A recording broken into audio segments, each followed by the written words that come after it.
The famine was severe in the land. When they had finished eating the provisions which they had brought from Egypt, their father said to them, "Go back, buy us some food."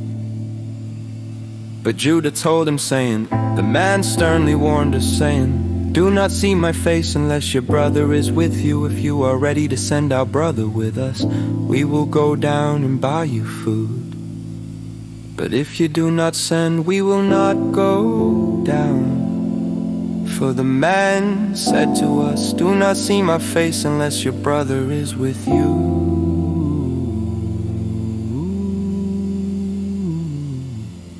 Then Israel said, "Why did you treat me so ill by telling the man that you had another brother?" And they said, "The man persistently asked about us and our relatives, saying, 'Is your father still alive? Have you a brother?' And we responded to him according to these words. Could we possibly have known that he would say, 'Bring your brother down'?" Then Judah said to Israel, his father, "Send the lad with me and let us arise and go, so we will live and not die, we as well as you, as well as our children. I will personally guarantee him in my own hand. You can demand him. If I do not bring him back to you and stand him before you, then I will have sinned to you for all time. For had we not delayed, by now we could have returned twice." Israel, the father said to them, "If it must be so, then do this. Take of the land's glory in your baggage and bring it down to the man as a tribute. A bit of balsam, a bit of honey, wax, loaded pistachios and almonds. And take with you double the money, and the money that was returned in the mouth of your sacks, return in your hands. Perhaps it was an oversight. Take your brother and arise, return to the man. And may El Shaddai grant you mercy before the man, that he may release to you your other brother as well as Benjamin. And as for me, as I have been bereaved, so I am bereaved." So the men took this tribute, and they took double money in their hand, as well as Benjamin.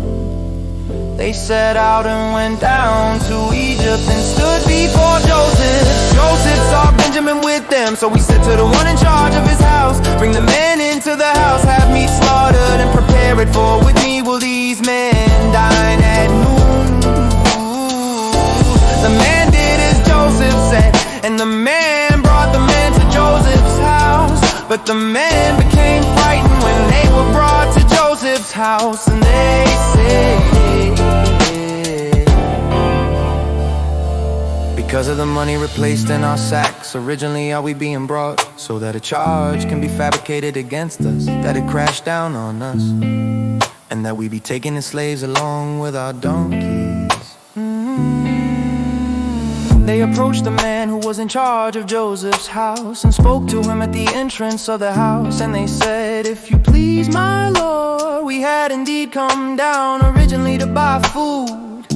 But it happened when we arrived at the inn and opened our sacks, that behold, each one's money was in the mouth of his sack. It was our own money in its full amount, so we have brought it back in our hand. We have also brought other money down in our hand to buy food. We do not know, put our money in our sacks." He replied, "Peace with you, fear not. Your God and the God of your father has put a hidden treasure in your sacks. Your payment had reached me." And he brought Simeon out to them.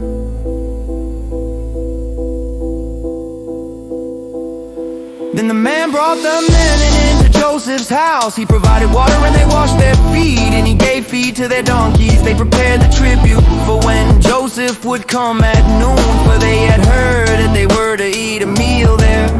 When Joseph came to the house, they brought the tribute that was in their hands to him to the house, and they prostrated themselves to him toward the ground. He inquired after their welfare, and he said, "Is your aged father of whom at peace, is he still alive?" They replied, "Your servant our father is at peace, he still lives." And they bowed and prostrated themselves. Then he lifted up his eyes and saw his brother Benjamin, his mother's son. So he said, "Is this your little brother of whom you spoke to me?" And he said, "God be gracious to you, my son." Then Joseph rushed, because his compassion for his brother had been stirred, and he wanted to weep, so he went into the room and wept there. He washed his face and went out, fortified himself, and said, "Serve food." They served him separately, and them separately